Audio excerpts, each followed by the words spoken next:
அளவற்ற அருளாளனும் நிகரற்ற அன்புடையவனுமாகிய அல்லாஹுவின் திருப்பெயர் கூறி இந்த மெஹராஜ் இரவினுடைய பயானை ஆரம்பம் செய்கின்றேன். எல்லா புகழும் புகழ்ச்சியும் அல்லாஹ் ஒருவனுக்கே உரித்தாகட்டுமாக. சலாத்தும் சலாமும் கருணை நபி முஹம்மது முஸ்தபா ரசூல் ஸல்லல்லாஹு அலைஹி வஸல்லம் அன்னவர்கள் மீதும் அவர்களின் குடும்பத்தார்கள், உத்தம சத்திய சஹாபாக்கள், தாபிஈன்கள், தபஅ தாபிஈன்கள், அல்லாஹ்வின் நல்லடியார்கள், அவுலியாக்கள், அக்தாபுகள் மற்றும் நம் அனைவர் மீதும் அல்லாஹுவின் அருள் கிருபை ரஹ்மத்தும் சாந்தியும் சமாதானமும் ஒற்றுமையும் என்றென்றும் நின்று நிலவட்டுமாக. ஆமீன். கண்ணியத்திற்கும் பெருமதிப்பிற்கும் உரிய அல்லாஹுவின் நல்லடியார்களே, முதல்ல நம்ம மெஹராஜ் அப்படின்னா என்னங்கிறத விளங்கணும். மெஹராஜுங்கிறது மிக முக்கியமான ஒரு நிகழ்வு, நடைபெற்ற அற்புதமான ஒரு தினம்.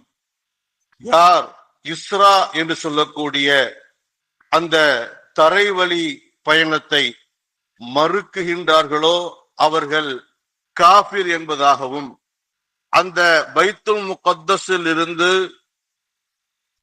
அல்லாஹுவை சந்திப்பதற்காக சென்ற அந்த நிகழ்வை மிஅராஜ் என்பதாக சொல்லப்படுகின்றது. அதை மறுக்கக்கூடியவர்கள் ஃபாசிக், பாவி என்பதாகவும் நமக்கு ஹதீஸ்களிலே காண கிடைக்கின்றது. குறைந்தபட்சம் இந்த இரவு நாம் முழுமையாக ஹயாத்தாக்கவில்லை என்று சொன்னாலும் இந்த போன்ற பயான் மற்றும் துஆக்களிலாவது கலந்து கொள்ள வேண்டும். அல்லாஹ் தஆலா அந்த பாக்கியத்தை கொடுத்ததற்காக நாம் அவனுக்கு நன்றி செலுத்த கடமைப்பட்டிருக்கின்றோம். கண்ணியமான அல்லாஹ்வின் நல்லடியார்களே, இந்த மிஅராஜ் இரவு பல ஊர்களிலே மிகவும் விமர்சனையாக, சிறப்பாக, ஒரு கொண்டாட்டமாகவே நடைபெறக்கூடிய காட்சியை பார்த்து வருகின்றோம். குறைந்தபட்ச இந்த பயானையாவது நாம கேட்கணும், முழுமையா கேட்கணும், அதை உள்வாங்கணும், அதை முதல்ல நம்பணும். இந்த இரவுலதான் அல்லாஹ் நமக்கு தொழுகையை கடமையாக்கி இருக்கிறான். அந்த ஒன்றுக்காகவாவது இந்த இரவை நாம் பெருமைப்படுத்த வேண்டும், சிறப்பிக்க வேண்டும் என்பதை மனதில் வைத்து கொள்ள வேண்டும்.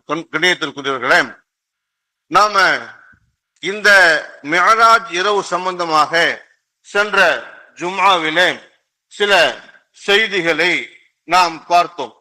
எதற்காக அல்லாஹ் தஆலா இந்த மிஅராஜ் பயணத்தை ஏற்படுத்தினான், எதற்காக நபி ஸல்லல்லாஹு அலைஹி வஸல்லம் அவர்களை இந்த பூ உலகில் இருந்து விண்ணுலகத்திற்கு அழைத்து சென்றான் என்பன போன்ற தகவல்களை எல்லாம் பார்த்தோம்.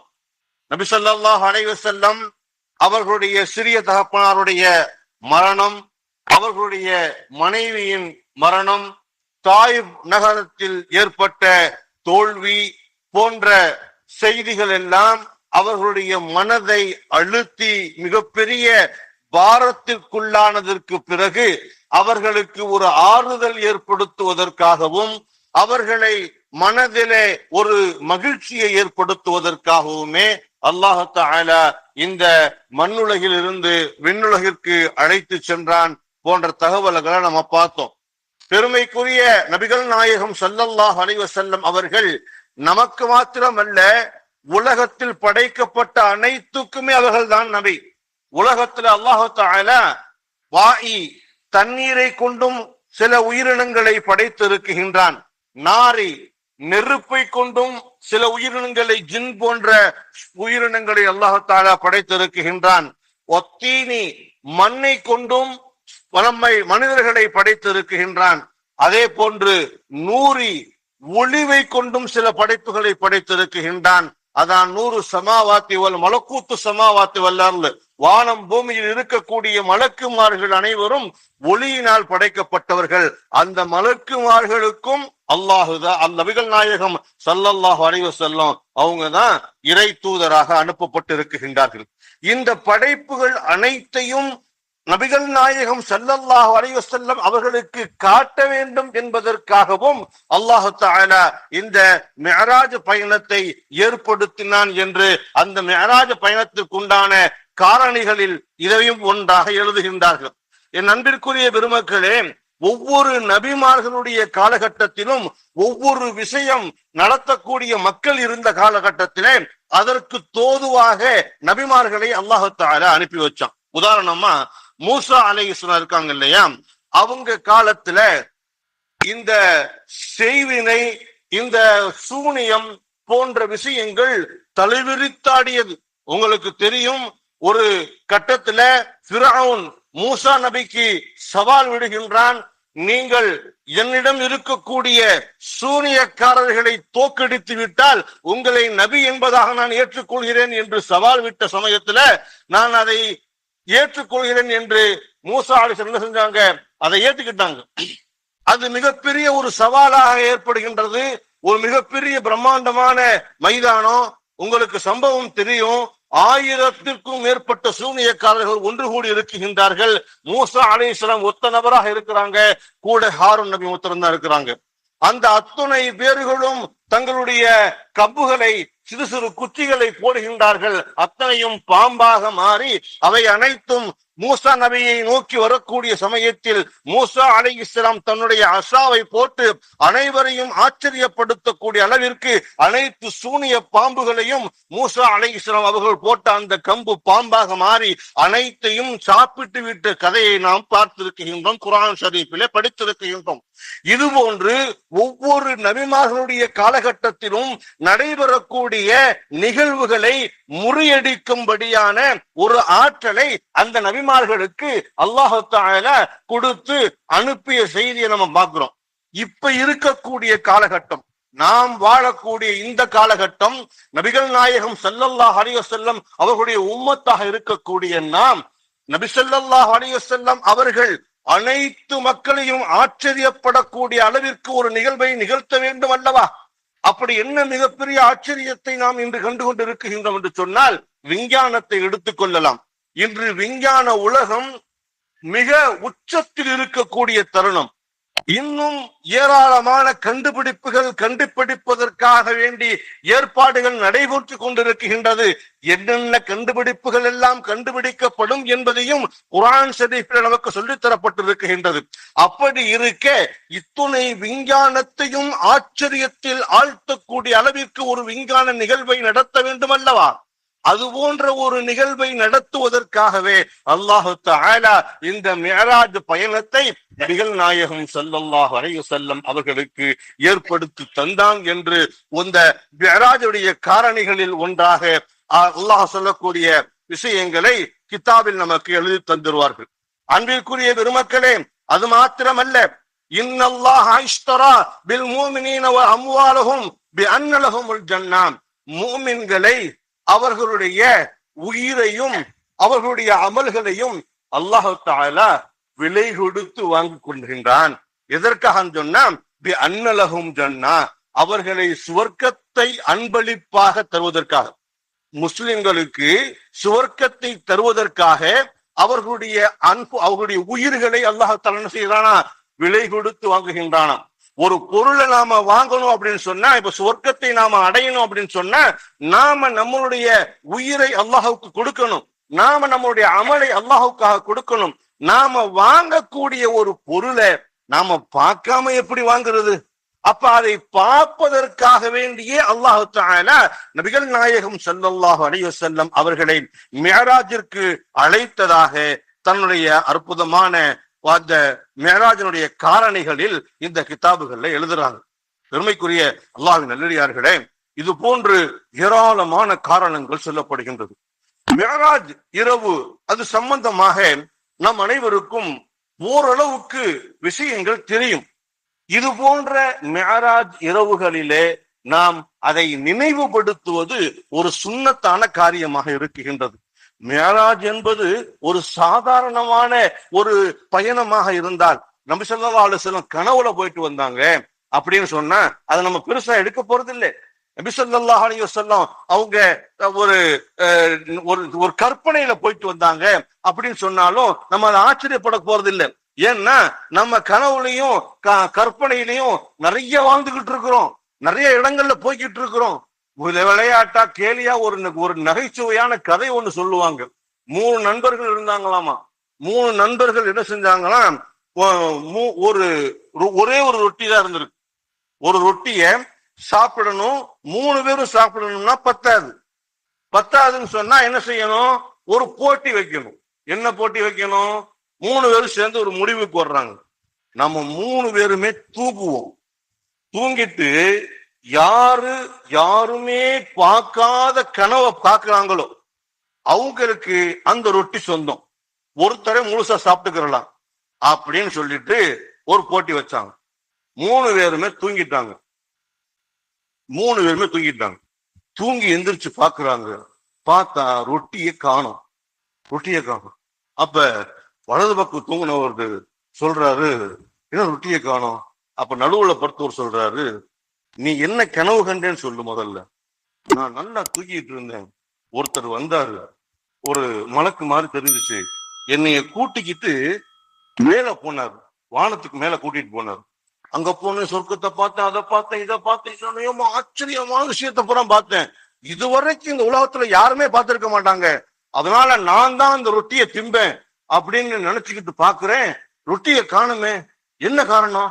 ஒருவேளை இதை விட சிறப்பான கனவை நீங்க கண்டுட்டீங்களோ அப்படின்னு கேட்கும் போது இடது பக்கம் இருந்தவர்கிட்ட கேட்கிறாராம், நீ என்னப்பா கனவு கண்ட? அவங்க நானும் நல்லா தூக்கிட்டு இருந்தேன், ஒருத்தர் வந்தாரு, என்னைய கூட்டிக்கிட்டு பூமிக்கு கீழே போனாரு. அங்க போனா ஏகப்பட்ட அதிசயங்களும் ஏகப்பட்ட ஆச்சரியமான விஷயங்களும் புதையல்களும் தங்கங்களும் வைரங்களும் கொட்டி கிடக்குது என்று போன விஷயங்களை போல சொன்னேன். இதுக்கு பூரா இது மாதிரி யாருமே பார்த்துக்க மாட்டாங்க. அதனால நமக்கு தான் ரொட்டின்னு முடிச்சு பார்த்தா ரொட்டியை காணோம் அப்படின்னு சொல்லிட்டு அவர் என்ன செய்யறாரு, கவலையோட சொல்றாரு, சரிப்பா நீ என்ன கனவு கண்ட? அட நானும் ஒரு கனவு கண்டேன். அங்கங்க ஒரு மலக்கு வந்தாரு, வந்துட்டு டேய் எந்திரிச்சு மரியாதையா ரொட்டிய திங்கிறியா இல்ல உன் ரூஹை இப்பவே எடுத்துட்டு போயிருட்டுமான்னு கேட்டாரு. இந்த பக்கம் திரும்பி பார்த்தேன், நீ 7 வானத்துக்கு மேல போயிட்ட. இந்த பக்கம் திரும்பி பார்த்தேன், நீ 7 பூமிக்கு கீழே போயிட்ட. அதனால என்ன செஞ்சுட்டேன், ரொட்டியை நான் தின்னுட்டேன் ஒரு நகைச்சுவையா சொல்லுவாங்க. அது மாதிரி நாம கற்பனையிலையும் கனவுலையும் என்ன வேணாலும் பார்க்கலாம். ஆனால் நபி ஸல்லல்லாஹு அலைஹி வஸல்லம் கற்பனையில போகல, கனவுல மிஅராஜ் போயிட்டு வரல, தன்னுடைய உடலோடு போனார்கள். அதுக்குதான் அல்லாஹ் தஆலா சொல்லுவான், சுப்ஹானல்லதி அஸ்ரா பி அப்திஹி, என்னுடைய அடியாரை அந்த இஸ்ரான்னு சொல்லக்கூடிய அந்த பிரயாணத்தை ஏற்படுத்தி கொடுத்த அந்த அல்லாஹ் பரிசுத்தமானவன் சொல்றான். தன்னுடைய அபுதினுடைய ரூஹ கூட்டிட்டு போனேன்னு சொல்லல, தன்னுடைய அபுதை தன்னுடைய அடியாரை நான் கூட்டிட்டு போனேன் என்பதாகத்தான் அல்லாஹ் தஆலா இந்த அருள்மறையாம் திருமறையிலே சொல்லி காட்டக்கூடிய செய்தியை நம்ம பார்க்கிறோம். சரி, இப்ப நிகழ்ச்சிக்கு வருவோம். நபிகள் நாயகம் ஸல்லல்லாஹு அலைஹி வஸல்லம் இது மாதிரி ஏராளமான மன அழுத்தங்களோட கவலையோட கஷ்டத்தோட உம்மு ஹானி ரலியல்லாஹு அன்ஹா அவங்களுடைய வீட்டுல படுத்திருக்கிறாங்க. யார் இந்த உம்மு ஹானி அப்படின்னு கேட்டீங்கன்னா, அவங்க அபூ தாலிப் அவர்களுடைய மகள் அலி ரலியல்லாஹு அன்ஹு அவர்களுடைய சகோதரி. நபிகள் நாயகம் ஸல்லல்லாஹு அலைஹி வஸல்லம் அவர்களுக்கும் அவர் சகோதரி என்பதாக நமக்கு சொல்லித் தரப்படுகின்றது. அவங்க வீட்டுல கவலை தோய்ந்த முகத்தோடு படுத்திருக்கக்கூடிய அந்த வேளையில ஜிப்ராயில் அலைஹிஸ்ஸலாம் அவர்கள் மலக்குமார்களோடு இறங்கி வருகின்றார்கள். அப்ப நபி ஸல்லல்லாஹு அலைஹி வஸல்லம் அவர்கள் ஜிப்ராயில் எப்ப பார்த்தாலும் ஜிப்ராயில் வந்தாங்கன்னு சொன்னா ஒண்ணு ஏதாவது ஒரு செய்தியை சொல்லிட்டு போவாங்க, அல்லது ஏதாவது ஒரு வஹி சம்பந்தமான ஆயத்தை கொடுத்துட்டு போவாங்க. அப்ப நபி ஸல்லல்லாஹு அலைஹி வஸல்லம் கேக்குறாங்க, பி ஐயி ஆயத்தின் அன்ஸல்த யா ஜிப்ராயில், ஜிப்ராயில் அலைஹிஸ்ஸலாம் அவர்களே என்ன ஆயத்தை கொண்டு வந்திருக்கிறீங்க? ஆயத்துர் ரஹ்மா, ரஹ்மத்தான ஆயத்துக்களை கொண்டு வந்திருக்கீங்களா? ஆயத்துல் அதாபி, அதாபு தரக்கூடிய ஆயத்துக்களை கொண்டு வந்திருக்கிறீங்களா என்று கேட்கும் பொழுது ஜிப்ராயில் அலைஹிஸ்ஸலாம் சொன்னாங்க, இல்லை யா ரசூலுல்லாஹ், நான் உங்களை அல்லாஹுவிடம் அழைத்து செல்வதற்காக வந்திருக்கின்றேன் அப்படின்னு சொல்லும் போது, நிமஹாதா, என்ன சொல்றீங்க? அப்படியா? எதுக்காக இந்த மாதிரி? ஏன் அல்லாஹ் என்னை அழைச்சிட்டு வர சொன்னா? அப்படின்னு சொல்லும் பொழுது லியகுஃபிரல்லாஹு லக மா தகத்தம மின் தம்பிக வ மா தஅخர, உங்களுடைய முன்பின் பாவங்கள் அனைத்தையும் அல்லாஹ் தஆலா மன்னிப்பதற்காகவும் அல்லாஹ் தஆலா உங்களை அழைத்து வர சொன்னான் என்று சொல்லும் பொழுது நபி ஸல்லல்லாஹு அலைஹி வஸல்லம் சொன்னாங்க, என்னுடைய முன்பின் பாவங்களை மன்னிப்பது மட்டும் எனக்கு முக்கியமல்ல, அது மட்டும் எனக்கு சந்தோஷத்தை தந்து விடாது, என்னுடைய உம்மத்துகளுக்கும் அவருக்கு அல்லாஹ் தஆலா முன்பின் பாவங்களை மன்னித்தான் என்று சொன்னால்தான் எனக்கு சந்தோஷத்தை தேரும் என்று சொல்லும் பொழுது அவர்கள் சொல்லுவார்கள், வல்ல சௌஃப யுஅதீக ரப்புக மா தர்தா, நீங்கள் உங்களுடைய கல்வில் என்னவெல்லாம் நினைக்கின்றீர்களோ, என்னவெல்லாம் ஆசைப்படுகின்றீர்களோ அவைகள் அனைத்தும் இன்ஷா அல்லாஹ் உங்களுக்கு தரப்படும். இந்த பிஸ்கட் போடுறது முடிச்சதுக்கு அப்புறம் வந்தா என்னமா சுத்தனை போகும்போது போந்தீங்கன்னா சந்தோஷமா இருக்கும். நீங்க இப்படி கொடுத்துட்டு இருந்தீங்கன்னா டிஸ்டர்ப் ஆகும் இல்லையா? அல்ஹம்துலில்லாஹ். கண்ணியத்திற்குரியவர்களே, அப்படி நீங்க என்னெல்லாம் நீங்க விரும்புறீங்களோ, என்னெல்லாம் நீங்க வேணும் நினைக்கிறீங்களோ அதையெல்லாம் கொடுப்பதற்காகவும் அல்லாஹ் உங்களை அழைத்து வர சொல்லிருக்கின்றான் என்று சொல்லும் பொழுது அப்பொழுது நபிகள் நாயகம் ஸல்லல்லாஹு அலைஹி வஸல்லம் அவர்களோடு செல்வதற்கு தயாராகின்றார்கள். அப்ப அந்த நிலையில காபத்துல்லாஹ் கூட்டிட்டு போகும்போது, நான் இங்கு 2 ரக்காத் தொழுது கொள்வதற்கு ஆசைக்கின்றேன். 2 ரக்காத் தொழுகப்படுகின்றது. ஹதீஸ் கிதாபுகளில் இப்படி எழுதப்படுகின்றது, அவர்களுக்கு 2ஆம் முறையாக அவர்களுடைய கல்வை சுவர்க்கத்தில் இருந்து கொண்டு வந்த பாத்திரத்தில் ஜம்சம் நீரால் கழுவப்படுகின்றது. பாத்திரம் எங்கிருந்து வருது?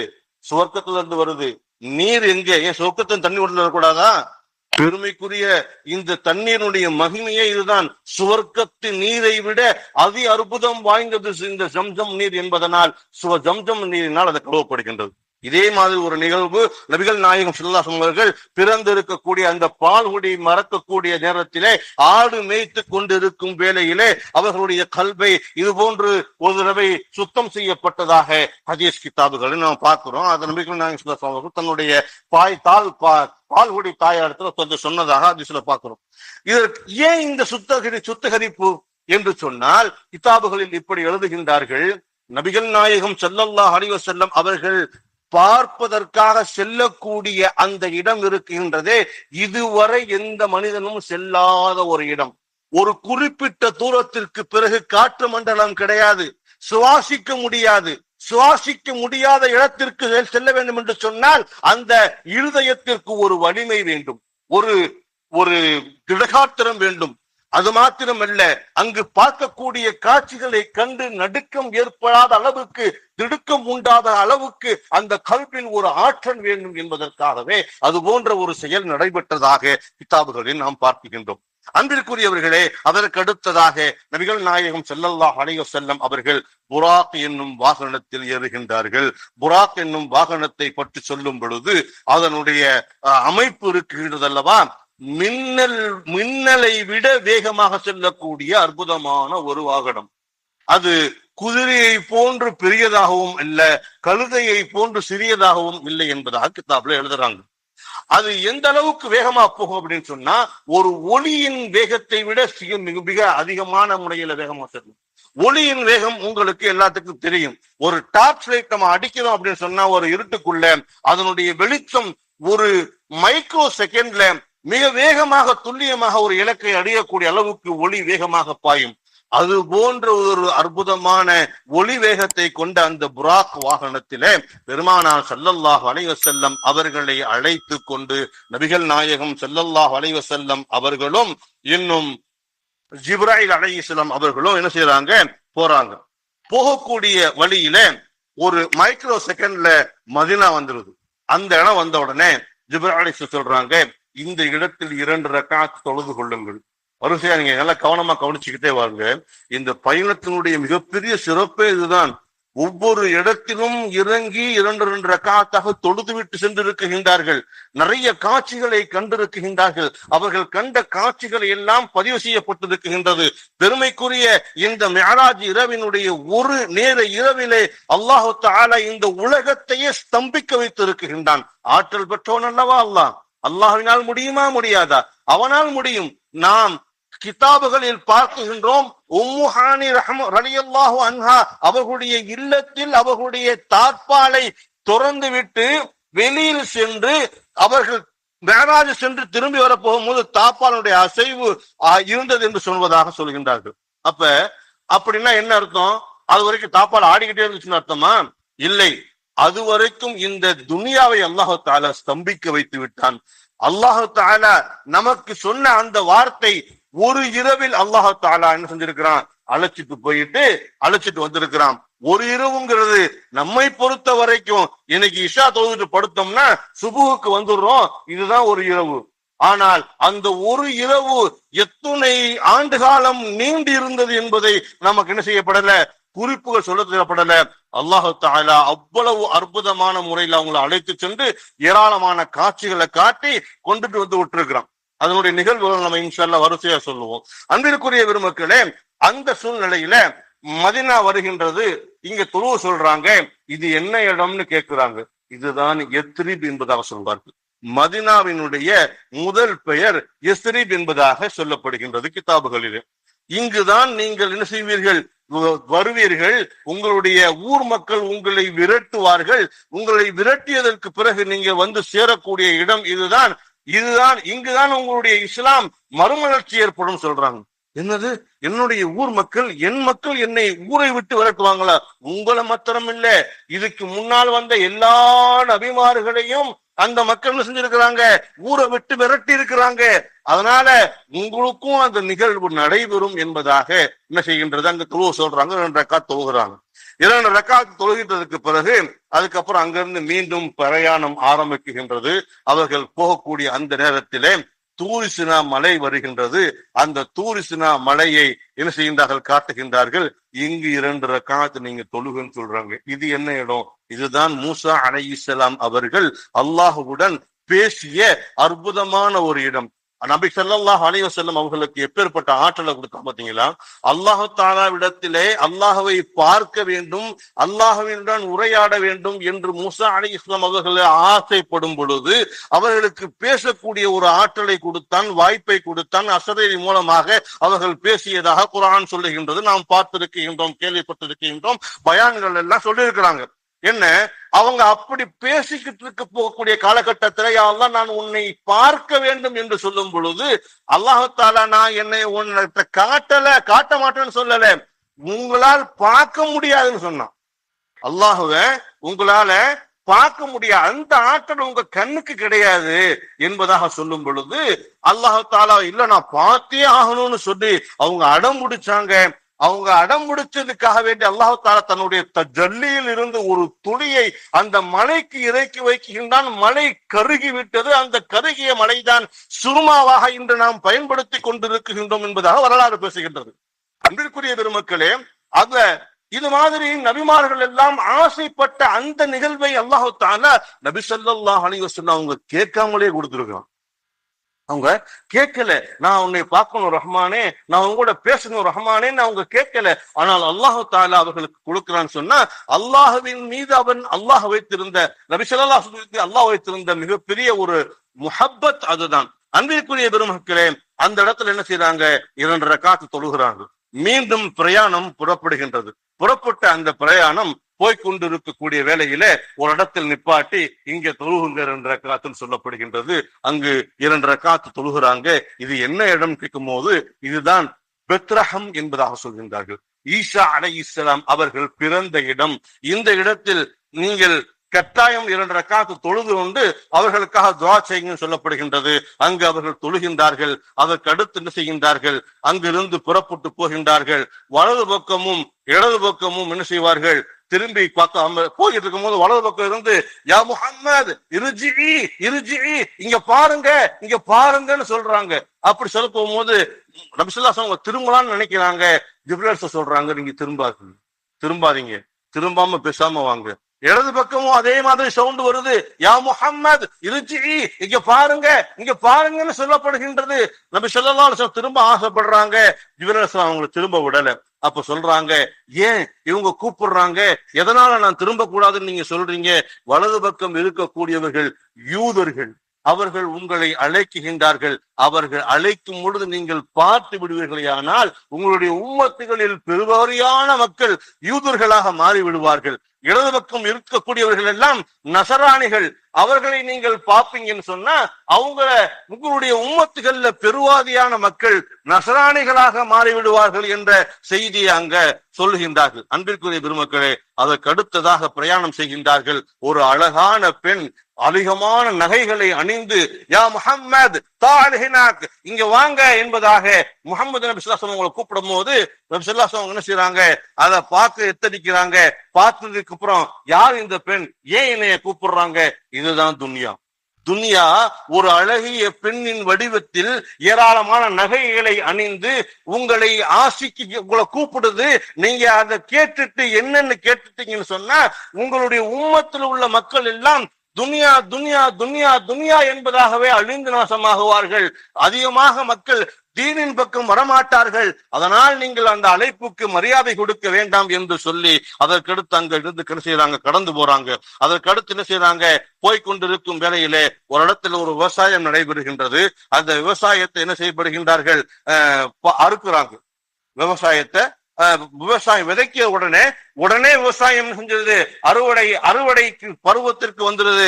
அந்த அறுவடை பருவத்திற்கு வந்த பொழுது அவங்க என்ன செய்யறாங்க, அதை அறுவடை செய்கின்றார்கள். இப்படியே நடந்துகிட்டே இருக்கு. விதையை போடுறது, விவசாயம் உடனே உருவாகிறது.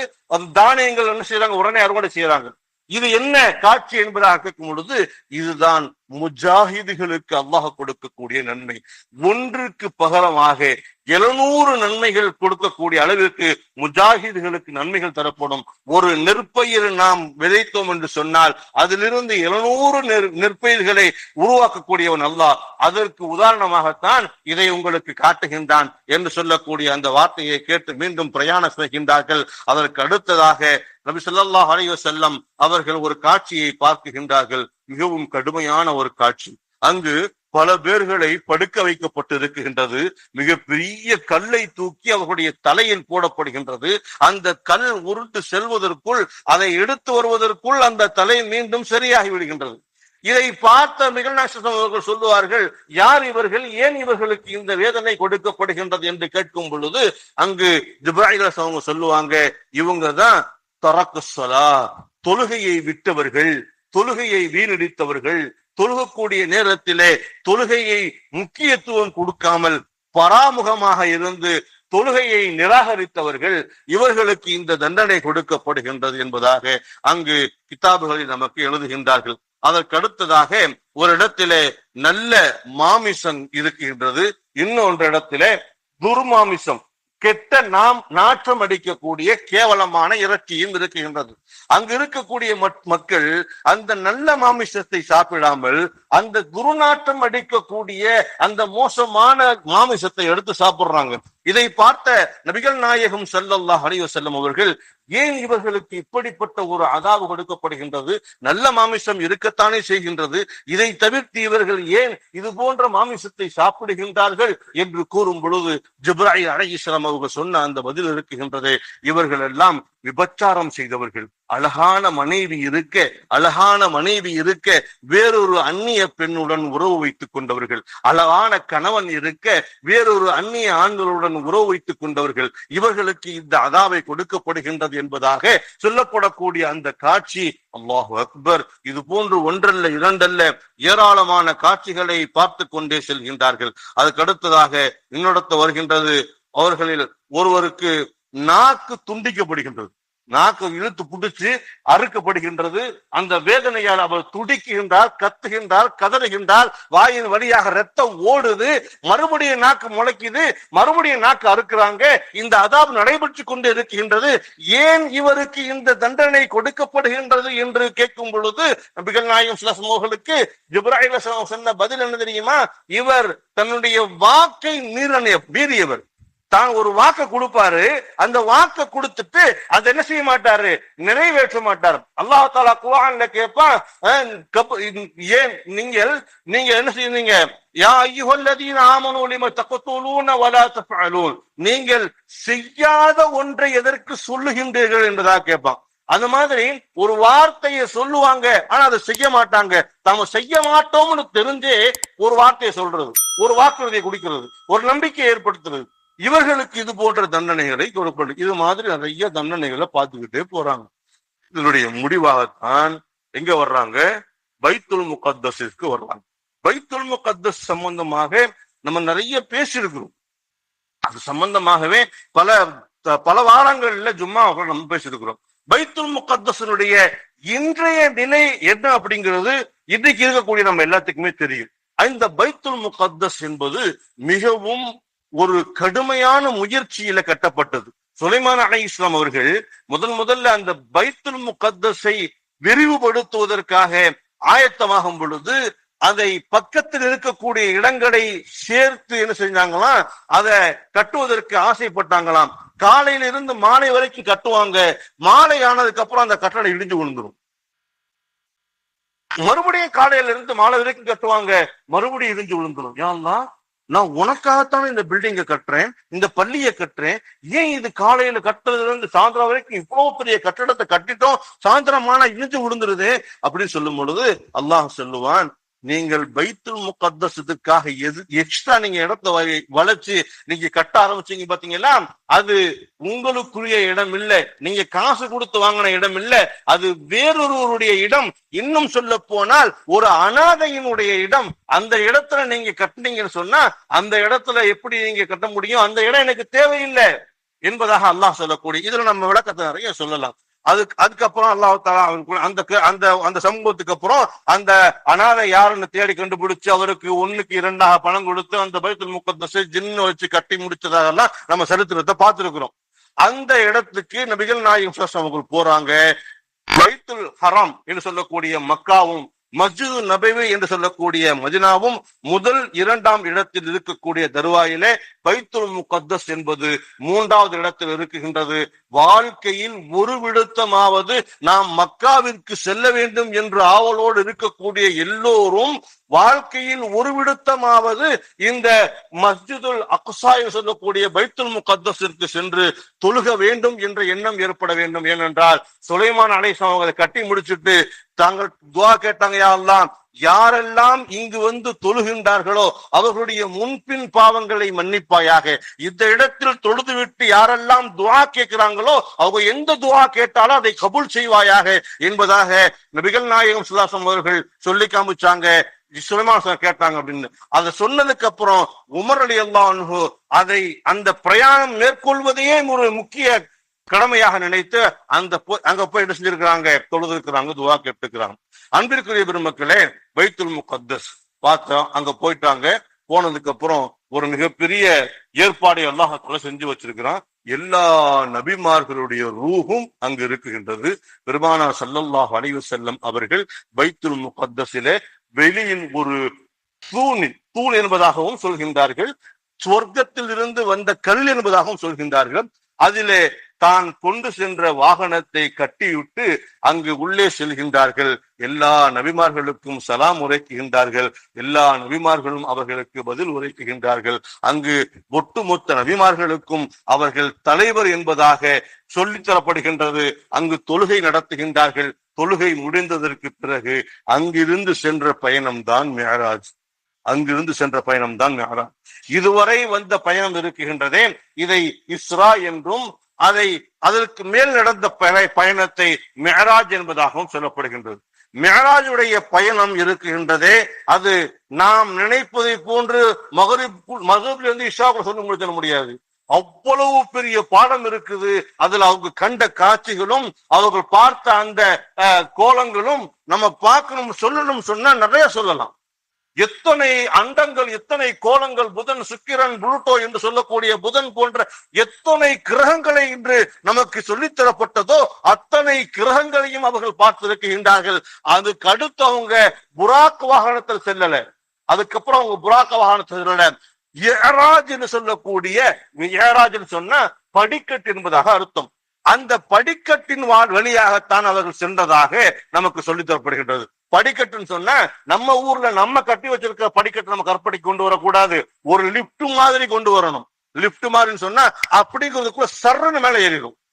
இன்னைக்கு நீங்க சில வாகனங்களை பார்த்திருக்கலாம். நீங்க யூடியூப்ல போன்ற அந்த வலைதளங்கள்ல அடிச்சு பார்த்தாலோ அல்லது கூம் போன்ற கூகுள்ல நீங்க அடிச்சு கேட்டாலும் அதிவேகமாக செல்லக்கூடிய வாகனங்கள் என்னென்ன என்று நீங்கள் கேட்டீங்கன்னு சொன்னா அதுல அதிவேகமாக செல்லக்கூடிய ஒரு வாகனத்தை கண்டுபிடிச்சு அதை இன்னைக்கு செயல்படுத்திட்டாங்க. ஒரு சூரியனை முழுமையாக சுற்றி வரக்கூடிய ஒரு வாகனத்தை கண்டுபிடித்தார்கள். 1 மணி நேரத்திற்கு 12 லட்சம் கிலோமீட்டர் வேகமாக செல்லக்கூடிய ஒரு வாகனம். நினைச்சு பார்க்கவே பிரமிப்பா இருக்கு. 1 மணி நேரத்துல 12 லட்சம் கிலோமீட்டரா? அல்லாஹ் அக்பர். 12 லட்சம் கிலோமீட்டரை அது கடக்க வேண்டும் என்று சொன்னால் எத்தனை லட்சம் லிட்டர்களை அது சாப்பிடும்? சாதாரணமாக கடலில் பிரயாணிக்கக்கூடிய ஒரு பிரம்மாண்டமான கப்பலினுடைய இன்ஜின் தான் உலகத்திலேயே மிகப்பெரிய இன்ஜினாம். அந்த இன்ஜின் இயங்குவதற்கு 1 மணி நேரத்திற்கு குறைந்தது 2.5 லட்சம் லிட்டர் பெட்ரோல் தேவைப்படுது. 1 மணி நேரம் கடல்ல பிரயாணம் பண்ண அந்த இன்ஜினை காட்டுறாங்க. அந்த இன்ஜின் எந்த அளவுக்கு இருக்குதுன்னு சொன்னா நம்ம பள்ளிவாசல் இருக்குல்ல, மெடாலா வரைக்கும் நீங்க என்ன செய்யுங்க, நம்ம பள்ளிவாசல உயரமா கற்பனை பண்ணுங்க. இந்த அளவுக்கு அது என்ன செய்யுது, பிரம்மாண்டமான இன்ஜினா இருக்குது. இதுதான் உலகத்திலேயே பிரம்மாண்டமான பெரிய இன்ஜினா. அந்த இன்ஜின்ல 1 மணி நேரம் அந்த கப்பல் ஓடுறதுக்கு 12 லட்சம் 2.5 லட்சம் லிட்டர் பெட்ரோல் தேவைப்படுதுன்னு சொன்னா அது எவ்வளவு அதிகமான எண்ணெய்களை குடிக்கக்கூடிய ஒரு இன்ஜினாக இருக்கும். அப்ப ஒரு சூரியனை 1 மணி நேரத்தை சுத்தி வந்துட முடியாது. 1 மணி நேரத்தை சுத்த முடியாது. கிட்டத்தட்ட 2 ஆண்டு காலங்கள் சுத்த வேண்டுமாம் சூரியனை மட்டும் சுத்தி வருவதற்கு. அப்ப எத்தனை லிட்டர் எரிபொருள் தேவைப்பட்டால் எவ்வளவு பெரிய பிரம்மாண்டமான ஒரு விஷயத்தை கண்டுபிடிச்சிருப்பாங்க. 1 மணி நேரத்துல 12.5 லட்சம் கிலோமீட்டரை கடக்குதுன்னு சொன்னா எவ்வளவு வேகமா கடந்திருக்கும். அதை விட அதிவேகமாக செல்லக்கூடிய ஒரு பிரயாண வாகனம் தான் மிஅராஜ் என்று சொல்லக்கூடியது. அது என்ன செய்யறாங்க, போறாங்க. வழியில போகக்கூடிய ஒவ்வொரு இடங்களிலையும் ஒவ்வொரு விதமான மலக்குமார்களை பார்க்கின்றார்கள். சிவப்பாடை அணிந்தவர்கள், பச்சை ஆடை அணிந்தவர்கள், மஞ்சள் ஆடை அணிந்தவர்கள் என்று ஒவ்வொரு மலக்குமார்களுக்கும் ஒவ்வொரு வேலைகள் கொடுக்கப்பட்டிருக்கின்றது. அந்த வேலைகளை அவர்கள் செய்து கொண்டிருக்கிறார். வரிசையை சொல்லிக்கிட்டே வர்றாங்க. முதல் வானம் போயாச்சு. முதல் வானம் போனதுக்கு அப்புறம் அங்கு ஒரு நபியை பார்க்குகின்றார்கள், ஒரு மலக்கை பார்க்குகின்றார்கள். அந்த மலக்கு யார் அப்படின்னு கேட்டீங்கன்னா அவருடைய பெயரை ஹாசிம் என்பதாக சொல்லப்படுகின்றது. ஹாசிம் என்று சொன்னால் அது ஒரு மலக்கினுடைய பெயர். போன உடனே ஜிப்ராயில் அலைஹிஸ்ஸலாம் அவங்க அந்த வானத்தை திறப்பதற்கு அனுமதி கேட்கிறாங்க. ஜிப்ராயில் அலைஹிஸ்ஸலாமே போனாலும் வானத்துக்கு அனுமதி கேட்டு தான் உள்ள போக முடியும். அது முதல்ல நம்ம விளங்கிக்கிறோம். வானத்துக்கே வந்து அப்படி ஒரு அமைப்பு சொன்னா அதனால தான் சொன்னாங்க, யாரு வீட்டுக்கு போனாலும் கதவை தட்டணும், கதவை தட்டி சலாம் சொல்லணும். உள்ள இருந்து யாருன்னு கேட்டா நான் வந்திருக்கேன்னு சொல்லக்கூடாது, நம்ம பேரை சொல்லணும். நான் வந்து ஆலிம்ஷா வந்திருக்கிறேன், முஅத்தின் வந்திருக்கிறேன், தலைவர் வந்திருக்கிறேன், செயலாளர் வந்திருக்கிறேன்னு சொல்லிட்டு நம்ம பெயரை சொல்லி என்ன செய்யணுமா, துறக்க சொல்லணுமா. மன்னன்ட்ட யார் நீங்கன்னு கேக்குறாங்க. அவருக்கு தெரியாமலா இருக்கு ஜிப்ராயில் அலைஹிஸ்ஸலாம் வந்திருக்கிறாண்டு. வேற இங்க இருந்து நீங்களும் நம்ம வானத்துக்கு போக முடியும்? ஜிப்ராயில் அலைஹிஸ்ஸலாம் தான் வருவாரு. அப்படி இருந்தாலும் கேட்கிறாங்க. யாராவது கதவை தட்டினா கேளுங்கன்னு அர்த்தம். யாராவது நம்ம வீட்டு கதவை தட்டினா கேளுங்க, யார் நீங்க வந்திருக்கிறீங்க. யார் வந்தாலும் சரி நம்ம கேட்கணும். ஏன்னா இன்னைக்கு எவ்வளவோ மிமிக்ரி பண்றானே. உங்களை மாதிரி மிமிக்ரி பண்ண முடியும், என்ன மாதிரி மிமிக்ரி பண்ண முடியும், அழகா சொல்லிட்டு உள்ள போயிடலாமே. அப்ப கதவு தட்டினா மன்னன் கேட்கிறாங்க. நான் அன ஜிப்ராயில் என்பதாக சொல்றாங்க. ஒமம் மஅக, உங்க கூட இருக்கிறது யாரு? ஹாதா முஹம்மது ஸல்லல்லாஹு அலைஹி வஸல்லம். இவர்கள் இங்கு அழைத்து வரப்படுவதற்கு அல்லாஹ் தஆலா கட்டளை இட்டு இருக்கிறானா? ஆமா என்ற பதில்கள் எல்லாம் சொன்னதுக்கு அப்புறம் என்ன செய்யறாங்க, போய் முதல் வானத்தை பாக்குறாங்க. அதுக்கப்புறம் உள்ள நிகழ்ச்சி எல்லாத்தையுமே தெரியும். முதல் வானத்துல ஆதம் அலைஹிஸ்ஸலாத்தை பார்த்தது, அப்புறம் இஸ்மாயில் அலைஹிஸ்ஸலாம் பார்த்தது, அப்புறம் மூசா நபியை பார்த்தது, அதுக்கப்புறம் வந்து இப்ராஹிம் நபியை பார்த்தது. இப்படி ஒவ்வொரு நபிகளாக பார்த்து விடுகின்றார்கள். இதுக்கப்புறம் என்ன செய்யறாங்க, போறதுக்கு முன்னாடி பைத்துல் மஅமூர்ன்னு சொல்லக்கூடிய ஒரு பள்ளியை பாக்குறாங்க. அந்த பள்ளியினுடைய பிரம்மாண்டம் என்ன அப்படின்னு சொன்னா அதை பத்தி சொல்லுவாங்க. அந்த பள்ளியில் ஒரு வேலைக்கு சுமார் 5 லட்சம் மலக்குமார்கள் போவாங்க. ஒரு வேலைக்கு 5 லட்சம் மலக்குமார்கள் உள்ள போவாங்களாம். இது ஒரு ஒரு குறிப்பிட்ட கணக்கு தான், ஆனா பரிபூர்ணமான கணக்கு நம்மளால சொல்ல முடியாது. அப்படி உள்ள போனாங்கன்னா போயிட்டு திரும்பி வர்றவங்களுக்கு திரும்பவும் உள்ள போறதுக்கு சான்ஸ் இல்லை. அந்த மாதிரி ஒவ்வொரு மலக்குமார்களும் உள்ள போய்கிட்டு வந்துகிட்டு இருப்பதாக அந்த மஸ்ஜிதுல் மௌமூரை பத்தி சொல்லப்படுகின்றது. அந்த மஸ்ஜிதுல் மௌமூரை பத்தி ஒரு பெரிய பாடம் இருக்குது. அது காபத்துல்லாவுக்கு நேரா இருக்கிறதா என்பதாக சொல்லப்படுகின்றது. எப்போவெல்லாம் காபத்துல்லாவுல பாங்கு ஒலிக்கப்படுமோ அதே நேரத்தில் அங்கேயும் பாங்கு ஒலிக்கப்படும், அங்கேயும் தொழுகை நடைபெறும் என்பதாக ஹதீஸ் கிதாபுகள்ல சொல்றாங்க. மஸ்ஜித் மௌமூர் போறாங்க, அங்க தொழுகிறாங்க, அதுக்கப்புறம் என்ன செய்யறாங்க, நரகத்தை பாக்குறாங்க, சொர்க்கத்தை பாக்குறாங்க, நடக்கக்கூடிய வேதனையை பார்க்கறாங்க, இங்க கொடுக்கக்கூடிய எல்லா காட்சிகளையும் பாக்குறாங்க. இன்ஷா இதுக்கு மட்டும் தனியா ஒரு பயான் செய்யணும் நம்ம. அதுக்கப்புறம் என்ன செய்யறாங்க, சிதறத்துல் முன்தஹா என்று சொல்லக்கூடிய ஒரு இடம் வருது. அதுதான் முக்கியமான இடம். அந்த இடம் வந்த உடனே ஜிப்ராயில் அலைஹிஸ்ஸலாம் அவர்கள் தன்னை தனிமைப்படுத்திக் கொள்றாங்க. இதுக்கப்புறம் நீங்க போங்க, என்னால இதுக்கு மேல வர முடியாது அப்படின்னு சொல்லிடுறாங்க.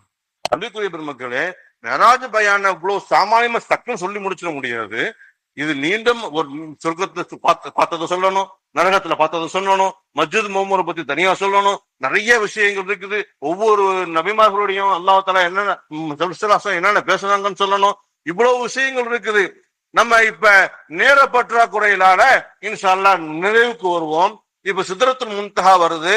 ஜிப்ராயில் அலைஹிஸ்ஸலாம் செஞ்சுக்கிறாங்க, நிப்பாட்டிக்கிறாங்க. அதுக்கடுத்து நான் போகக்கூடிய அளவுக்கு என்னுடைய உடலில் திராணி கிடையாது, நான் இதுக்கப்புறம் வந்தேன்னு சொன்னா எரிஞ்சிருவேன் அப்படின்னு சொல்றாங்க. அப்ப அதுக்கப்புறம் போகக்கூடிய ஒரு வாய்ப்பை அல்லாஹ் தஆலா நபி ஸல்லல்லாஹு அலைஹி வஸல்லம் கொடுக்குறான். அதுக்கப்புறம் போறாங்க, சிதறத்துல் முன்தஹாவை கடந்து காப கௌசைன்னு சொல்லக்கூடிய ஒரு இடம் வருது. அந்த இடத்துக்கு அப்புறம் தான் ஒரு மயானமான அமைதி, கடுமையான ஒரு இருள். அந்த இருளிலே பல ஆயிரக்கணக்கான திரைகளை தாண்டி அல்லாஹு தஆலாவை என்ன செய்யறாங்க, கிட்ட நெருங்கிடுறாங்க. காப கௌசைன் அப்படிங்கிற இடத்துக்கு வந்துடுறாங்க. காப கௌசைன்ங்கிறது அல்லாஹு தஆலாவுக்கும் நபி ஸல்லல்லாஹு அலைஹி வஸல்லம் அவர்களுக்கும் ஒரு வில்லினுடைய இரு முனையின் அளவுதான். ஒரு வில்லுக்கு எவ்வளவு பெருசுங்க இருக்கும்? அதிகபட்சமா போன 2 கையை விரிக்கிற அளவுக்கு இருக்குமா? இந்த 2 கையை விரக்கக்கூடிய அளவிற்கு அல்லாஹுக்கும் நபி ஸல்லல்லாஹு அலைஹி வஸல்லம் நெருக்கம் வந்து விடுகின்றது.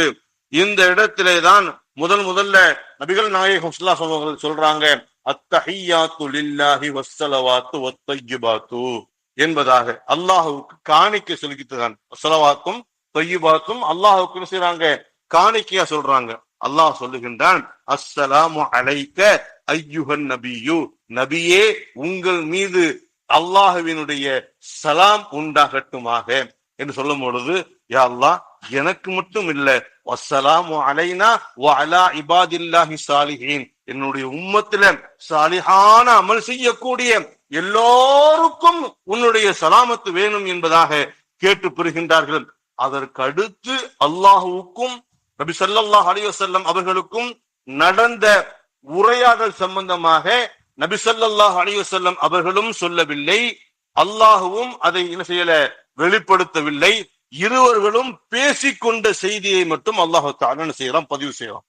அன்பிற்குரிய பெருமக்களே, அந்த நிகழ்வுக்கு அப்புறம் அல்லாஹ் தஆலா ஆயத்துல் குர்சியையும் இன்னும் ஆமனர் ரசூல் என்று சொல்லக்கூடிய அந்த பக்ரா சூராவினுடைய கடைசி 2 ஆயத்துகளையும் அல்லாஹ் தஆலா வஹீயின் மூலம் இல்லாமல் நேரடியாக அவர்களுக்கு கொடுக்குகின்றார். அதற்கு அடுத்துதான் உங்களுக்கு தெரியும் நிகழ்வு, 50 வக்து தொழுகையை அல்லாஹ் தஆலா இந்த உம்மத்திற்கு ஒரு கடமையாக ஆக்கி நபி ஸல்லல்லாஹு அலைஹி வஸல்லம் கொடுக்கிறான். நபி ஸல்லல்லாஹு அலைஹி வஸல்லம் என்ன செய்யறாங்க, அங்க இருந்து புறப்பட்டு வர்றாங்க, மூசா நபியை பாக்குறாங்க. மூசா நபிட்ட கேட்கிறாங்க, மூசா நபி கேட்கிறாங்க, என்ன அல்லாஹ் என்ன கொடுத்தான், என்ன பேசுனீங்க அப்படின்னு சொல்லி போகும்போது, அல்லாஹ் தஆலா எனக்கு தொழுகையை பரிசாக கொடுத்திருக்கிறான். எத்தனை வக்து தொழுகை கொடுத்திருக்கிறான்? 50 வக்து தொழுகை. உங்களுக்கு தெரியும், அந்த நிகழ்வு தெரியும். அதுக்கப்புறம் அவங்க சொல்றாங்க, 50 வக்து தொழுகையெல்லாம் அவங்க உம்மத்து தொழுக மாட்டாங்க, ஏன் உம்மத்து வெறும் 3 வக்து தொழுகையே தொழுக மாட்டாங்க, அதுக்கே நான் பாடுபட்டுட்டேன், அதனால நீங்க போங்க, என்ன செய்யுங்க, தொழுகை வக்த குறைச்சிட்டு வாங்க. போறாங்க, 5 வக்து குறைக்கிறாங்க. அதுக்கப்புறம் 9 தடவை திருப்பி அனுப்புறாங்க. அந்த கிதாப்ல அது எப்படி சொல்லப்படுதுன்னா, ஏன் அப்படி சொல்லக்கூடிய ஒரு சூழ்நிலைய மூசா அலைஹிஸ்ஸலாம் அவங்க உருவாக்கிக்கிட்டாங்க அப்படின்னு சொன்னா, ஒரு தடவை அல்லாஹுவை பார்க்கணும்னு ஆசைப்பட்டாங்க, பார்க்க முடியல. நபி ஸல்லல்லாஹு அலைஹி வஸல்லம் பார்த்துட்டு வரும் பொழுது, அவர்களை பார்க்கும் பொழுது அவர்களுக்கு உள்ளத்துல அல்லாஹுவை பார்த்ததை போன்ற ஒரு பேரானந்தம் மூசா நபி. இதனாலேயே அவர்களை திரும்ப அனுப்பியதாக கிதாபுகள்ல எழுதப்படுது. 9 தடவை போய் 5 குறைச்சு 45 வக்து குறைச்சாச்சு. 5 வக்து தொழுகை. இந்த 5 வக்து தொழுகையும் உங்க உம்மத்து தொழுதா 50 வக்து தொழுகை நன்மையும் உங்களுக்கு கிடைக்கும் அப்படின்னு சொல்லிட்டு அல்லாஹ் தஆலா சொன்னதுக்கு அப்புறம் இதுக்கு மேல நான் போறதுக்கு வெக்கமா இருக்குன்னு சொல்லிட்டு அவங்க திரும்ப வந்து சரித்திரம் உங்களுக்கு தெரியும். அதுக்கப்புறம் என்ன செஞ்சாங்க, மறுபடியும் காபத்துல்லாக்கு வந்துட்டாங்க. உம்முஹானி அம்மா வீட்டுக்கு போறாங்க. போய் நடந்த நிகழ்ச்சியை சொல்றாங்க. நான் இப்ப எங்க போயிட்டு வர்றேன்னு தெரியுமா, நான் மெஹராஜுக்கு போயிட்டு வர்றேன் அப்படின்னு சொன்னாங்க. மெஹராஜுக்கு போயிட்டு வரேன்னு சொன்ன உடனே, மெஹராஜுக்கு போயிட்டு வர்றீங்களா அப்படின்னா என்ன அப்படின்னு சொல்ல போகும்போது, இங்கிருந்து இஸ்ராவுக்கு சென்றது, அங்கிருந்து மெஹராஜுக்கு சென்றது போன்ற நிகழ்வுகளை எல்லாம் உம்முஹானி அம்மாட்ட சொல்லிட்டு நான் இதை மக்களுக்கு எடுத்து சொல்ல போகிறேன்னு சொல்ல போகும்போது உம்முஹானி அம்மா கையை பிடிச்சுக்கிட்டாங்க. ஏற்கனவே இந்த ஊர்ல உங்களை வச்சு வண்டா பறக்குறாங்க, நீங்க மறுபடியும் போய் இந்த மாதிரி செய்திகளை நான் போய் பார்த்துட்டு வந்தேன்னு சொன்னா உங்களை எள்ளி நகையாடுவாங்க. தயவு செய்து நீங்க என்ன செய்ய வேண்டாம், போக வேண்டாம் அப்படின்னு சொல்லிக்கிட்டு இருக்க போகும்போது அபூஜஹில் வந்துடுறான். அபூஜஹில் வந்துடுறான். ஏற்கனவே அவங்க மேல உங்களுக்கு எல்லாம் ஒரு விதமான ஒரு காழ்ப்புணர்ச்சி, இவர் எப்படியாவது ஒரு சிக்கல்ல மாட்டி விட்டு இவர் இங்க இருந்து கிடைச்சிடணும், வெளியாக்கிடணும், இங்க இருந்து வெளியாக்கிடணும் அப்படிங்கிற ஒரு எண்ணம் அவங்களுக்கு உள்ள இருந்துகிட்டே இருக்குது. இப்ப அபூஜஹில் வந்த உடனே என்ன பேசிக்கிட்டு இருக்கிறீங்க அண்ணனும் தங்கச்சியும் என்பதாக ஒரு விதமான நக்கலை கேட்கிறாங்க. கேட்க போகும்போது உம்முஹானி அம்மா சொல்றாங்க, நீங்க சொல்லாதீங்கன்னு சொல்றாங்க. டக்குன்னு செஞ்சிடறாங்க, உண்மையை சொல்லிடுறாங்க. நான் எங்க போயிட்டு வந்தேன், பைத்துல் முகத்தஸ் போனேன், அங்கிருந்து மெஹராஜுக்கு போனேன் அப்படின்ன உடனே அவருக்கு ரொம்ப சந்தோஷமா போச்சு. ஆஹா, நல்ல மேட்ரு கிடைச்சிருச்சுப்பா, சூப்பரான மேட்ரு கிடைச்சிருச்சு, இதை வச்சு இவர் என்ன செஞ்சிடலாம், இந்த ஊருக்குள்ள பேரை கெடுத்து விட்டுறலாம் அப்படிங்கிற ஒரு எண்ணத்துல எல்லாத்தையும் கூப்பிடுறாரு. ஊர் பக்கம் எல்லாம் வாங்கப்பா, உங்களுக்கு விஷயம் தெரியுமா, முகமது இவள்ளார் மண்டை கலந்து போய் தான் பேசிட்டு இருக்காங்க, அந்த வார்த்தையை நம்ம பயன்படுத்தவே கூடாது பேசிக்கிட்டு இருந்தாரு. இப்ப என்ன சொல்றாருன்னு கதையை கேளுங்களேன் அப்படின்னு சொல்லிட்டு அந்த விஷயத்தை சொல்றாங்க. அவங்க என்ன செய்ய, நடந்த உண்மைத்தானே சொல்றாங்க. அவங்க என்ன செய்யறாங்க, உண்மையை சொல்றாங்க. பெருமக்களே, சொன்னதுக்கு அப்புறம் எல்லாரும் கைதட்டி சிரிக்கிறான். யாராவது ஒரு மனிதனுடைய மூளைக்கு சிந்தித்தாலும் செய்ய முடியும். ஏன்னா அங்க இருந்து மக்காவில இருந்து பைத்துல் முகத்தஸுக்கு போகணும் அப்படின்னு சொன்னா 1400 கிலோமீட்டர்.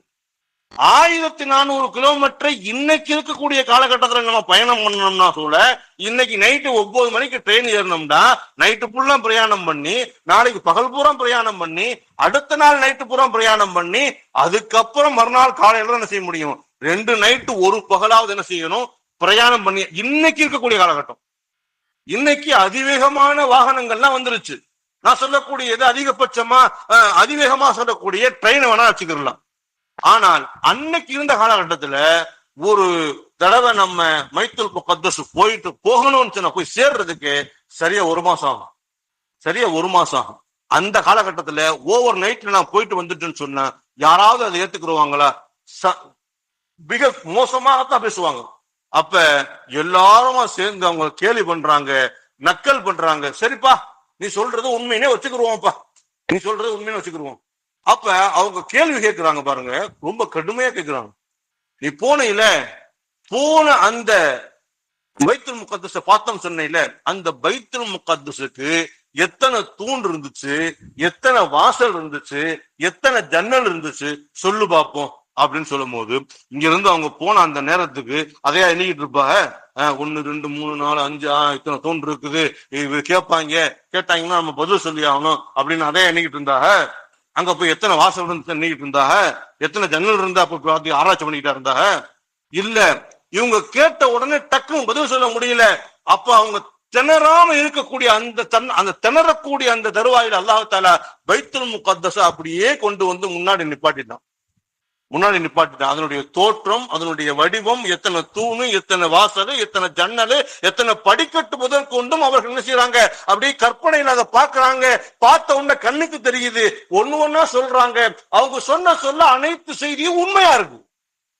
பார்த்துட்டு வந்தவங்க புல்லரிக்கிறாங்க.